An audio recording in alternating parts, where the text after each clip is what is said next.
Now, again, I know we've been talking about option one, Medicare supplement side. We're going to quickly transition and start talking about option two.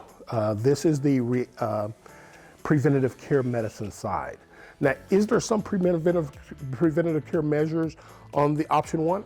Yeah, of course there is, but nothing compared to option two. Under option two, the name of the game is preventative care. Just like option one, Medicare Supplements, they do extremely well, and they shine when something bad is going on. But when there's nothing going on, option two, preventative care, is where everything is at. What the whole purpose of option two is to catch things before they get bad. They want to keep you healthy as long as they possibly can under using as much preventative care as necessary. So this is where part C, and I said I was going to do it out of sync, part C equals, just think of them as combo meals. I know that sounds strange. Part C equals combo meal. What do you get in a combo meal? You go anywhere and ask for a combo meal, it's going to be your entree, your starches, your sides, and a drink. That's about what a Part C plan is. A Part C plan is where all your Medicare Advantage plans fall under. Under Medicare Advantage, what they're doing is all the rules we've been talking about over the last few slides are going to be transitioned up under a plan of your choice under a Medicare Advantage plan. What you're doing under the Medicare Advantage plan is that you're overriding the rules of Medicare. Now, all this is controlled by Medicare, don't get me wrong.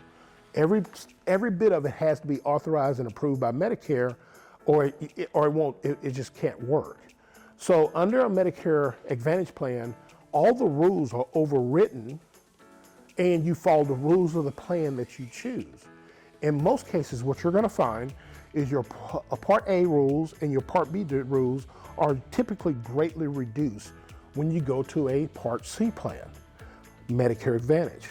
And what they're going to do is ask you to participate in preventative care measures. They're going to check your blood pressure, your colonoscopy exams, your heart rate, everything. But instead of just saying you pass and you go on about your business, under our preventative care measure side, they're not just looking at pass or fail, they're looking at degrees of fluctuation. So if you go into the hospital, go into the doctor's office and your blood pressure is high, next time you go in, it's low, still within range. Most of those providers are dictated by the carrier and they choose to practice medicine this way. They need to find out why your blood pressure is fluctuating. Not just because it passed if it was a little high or passed if it's a little low. They're going to start monitoring and looking for why is it fluctuating in the first place. By front-loading plans with preventative care, it prevents long-term diseases later on. Again, I want you to think of Medicare Part C plans, Medicare Advantage plans. Think of them as a combo meal plan. What they're going to do is override the rules of your choice, because you get to choose which plan you want if you go this direction. You get to choose a plan, and what it's going to do is override the rules of Medicare. Medicare still controls everything. It's not getting off from under them. But what they're saying is, hey, private insurance plan, you can write the rules of how you want to pay out the cost of Medicare. So what you'll find is the copays under most Medicare Advantage plans are less than the copays that you would find under straight Medicare.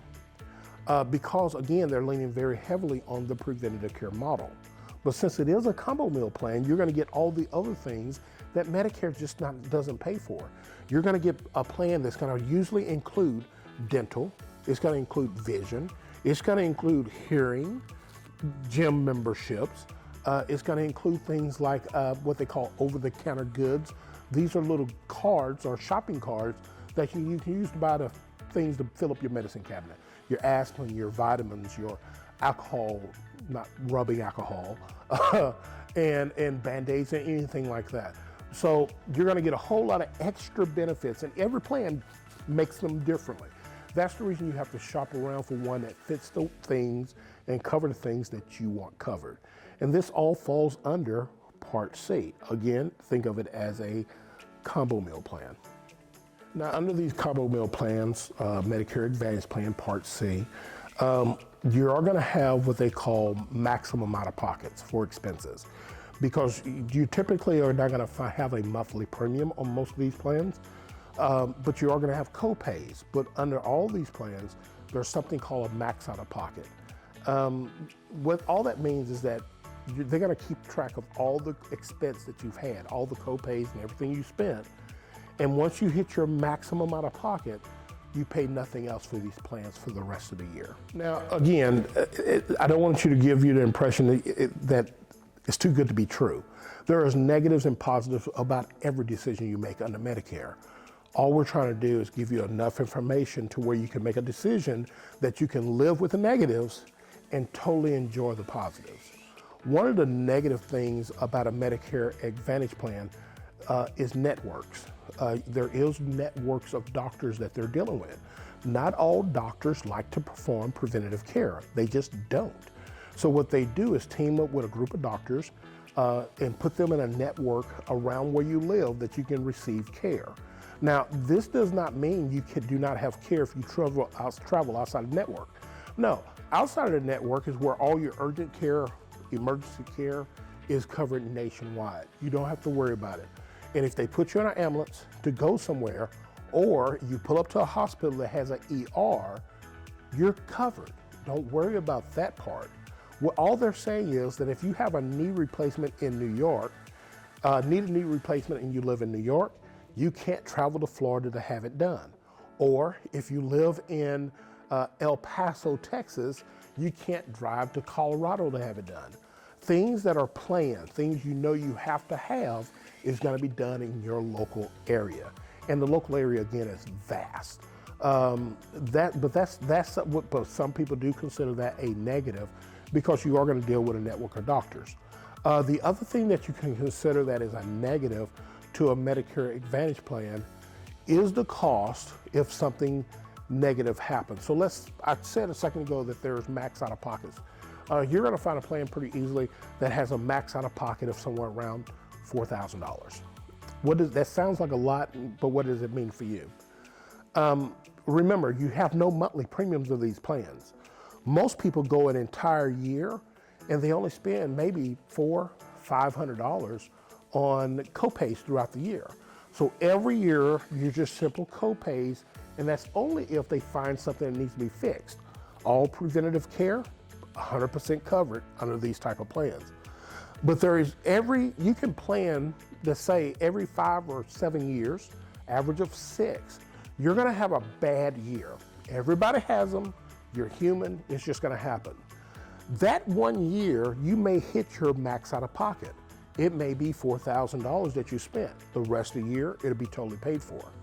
So even if you have a plan that has no monthly premiums at all, you do need to save up or have some kind of cushion for that one bad year you're probably going to have every 5 to 7 years. And some people see that as a negative, but on the flip side, under a Medicare Supplement plan, you pay a monthly premium, and if you add up your monthly premiums over a 5-year time span, it's going to greatly outweigh the $4,000 max out of pocket on the Medicare Advantage side. Under Medicare Advantage plans, you have to understand how they work because you'll think they're too good to be true. So I want to take a moment and explain how Medicare in general is working right now. I told you in the very beginning, there are 2 different health systems that's running side by side, reactive care and preventative care. In today's market, today's time, the country is split. Half the people live in rural areas, half the people live in cities. Therefore, the plans they choose are also split. About half the country are on Medicare supplements of some kind, and half the country is on Medicare Advantage plans of some kind. Why the split? You have to know what type person you are. You gotta know what kind of plan the type person you are to know what type plan that you want. Are you a preventative care person or not? If you're not a preventative care person, no matter how inexpensive the plans are, you're going to be miserable. Because the doctors, the plan, and everybody is going to want to see you on a regular basis. If you're healthy, probably just twice a year. But if you have things going on, they're going to want to see you more often until they get it fixed. Their whole goal is to keep you healthy for as long as possible. Now, there's a reason for everything, and I want to take a few moments to explain why. If you can find this in any documentation you want to find it, Medicare spends almost $1 trillion a year for healthcare. I'm talking about just for people that's over 65 on Medicare. They're spending real close to $1 trillion a year. That $1 trillion, which is $1,000 billion for people that like to hear it that way, is only covering about 70 million people. If you do a quick math, that's going to come up to just somewhere around the $1,200, $1,300 a month mark. $1,200 or $1,300 a month is what they're paying out under Medicare for everyone that is on their program, about 70 million people. All that's taking place under this situation is all the people that are on Medicare supplements and that kind of thing, Medicare is paying out roughly $1,200 to $1,300 a month. Private insurance companies that control or falls under Part C, it's a partnership. And what those private insurance companies have done is gone to Medicare and they ask, okay, what would you give us to take on 100% of the responsibility of these clients?